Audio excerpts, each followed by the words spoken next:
Hello again, Sam Soukas from Remax Hallmark in Leslieville. I'm here today again with Michael Goldman of Purity Pest Control. And this time I have some questions for Michael about the bedbugs. It seems to be a big problem in Toronto. You read about it often in the news. And apparently one of Michael's employees here, this is Radar down here. It's Radar. He is a bedbug sniffing dog. He's tired. He's tired. Michael, last time we actually met was at a termite inspection for one of my clients, and when it was done, you mentioned to me something about bedbugs being an issue in the resale transactions for condos. Buyers are buying condos not knowing that there's bedbugs in them, and the seller's just leaving the problem behind and not disclosing. What's your experience around? How many kinds of incidences like that have you experienced? Unfortunately, it's happening more and more. Bedbugs are very difficult to control. There's a huge amount of work that the homeowner has to do before we even come in, and it usually has to be done more than once unless it's a heat treatment and it's done properly. So you're getting condo owners or homeowners, it's happening now with homes too, that have had 3, 4, 5 treatments. They just can't get rid of them, and so they're putting their place up for sale and they're just leaving. They sell it, they don't tell anybody, because I don't think at this point the City of Toronto has a full disclosure point for bedbugs, as they should. So the home owner, the condo owner moves out, and he may throw away a lot of furniture as well before he moves into his new place. The new people who are moving in could be, they just got married and they've saved enough money to buy, this is their dream home, that they, that they're finally, they're going to be on their own, they have either a house or a condo, and they move into literally a living hell, because you don't see the bed bugs. They're in the carpeting, they're underneath the baseboards, because there's no furniture. So they've moved all the furniture out, it's just a bare room. You don't see anything.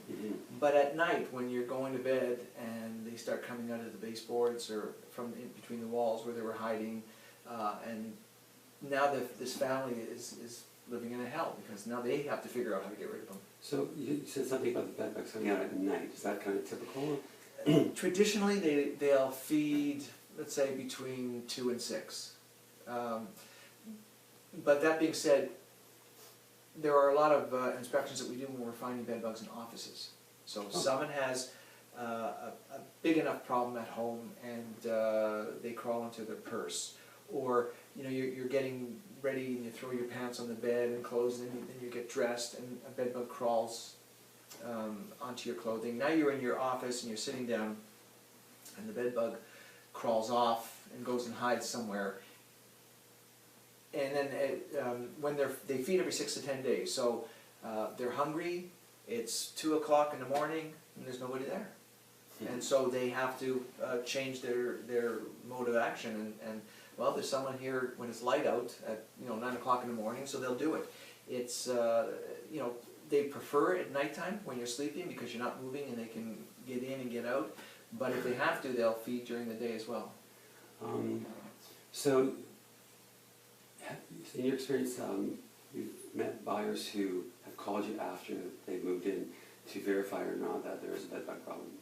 And do they have any kind of recourse at that point? It's hard to say, because so they can sue the vendor, but they have to prove that the vendor actually knew they had bedbugs. And if someone has roaches, like they can say, do you have any leaks? Well, I used to, but I don't have to tell you that I used to. I had it fixed. So technically it hasn't leaked since I got it fixed, so no, there are no leaks. Right? You're not lying. They didn't ask you if you used to have. So have you ever had termites? Yes, I had termites. We had about 5 years ago. Well, if you had them 5 years ago and you're in a high termite traffic area, there's a good chance you're going to get them again. So going in. And if they say, do you have bed bugs? Well, we had it treated. That at least tells you that they were there. But if they say no, how are you going to prove that you're not the one who brought them in? So you just came from an apartment. You just moved into this condo from an apartment. You brought them in. They weren't here, you brought them in. So then it's he said, she said type of thing, and you know, they can go to court about it, but it's not That's easy never to. gonna get resolved. Yeah. That's why it's important that when you do a home inspection, you know, you're getting your electrical checked, and you're getting your roof checked, and all the other things that these home inspectors do. You might as well go all the way and get a termite inspection if it's a house, and a bedbug inspection as well. For a house as well. Or if it's a condo, then you don't really need the termite inspection, but definitely you should have the bedbug inspection. And then if there are bed bugs here, you gotta be concerned now. All right, so maybe I could, if I did everything and sealed all the cracks with caulking, and I could get rid of them, but what if next door has them and isn't saying anything? Right. You know, everything is joined in an apartment, and so you could treat every month for the rest of your life, and they'll still keep coming in, because your apartment is not ground zero. It's the one next to you, or above you, or below you. Right.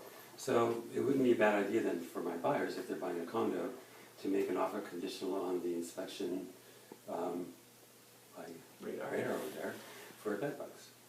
It's not a bad idea, and at least as the real estate agent, you're bringing every option to your client. If they choose not to have an inspection, because you know, to do an inspection when a dog's not cheap, but if they choose not to, then you know, then it's in their hands. At least you've told them this is what's available, and this is what's available, and you know, decide what you'd like to do. So, in my office insists that if they choose not to have that, whatever kind of inspection, they have to write a declaration saying that we have sound mind and body sort of thing. Right. Do this of our own free you will. were offered an option, and you chose not to, and then that protects you. But it also shows that your client that you want to do everything possible to make sure that your client gets into a home that is a home sweet home. And, not a mess.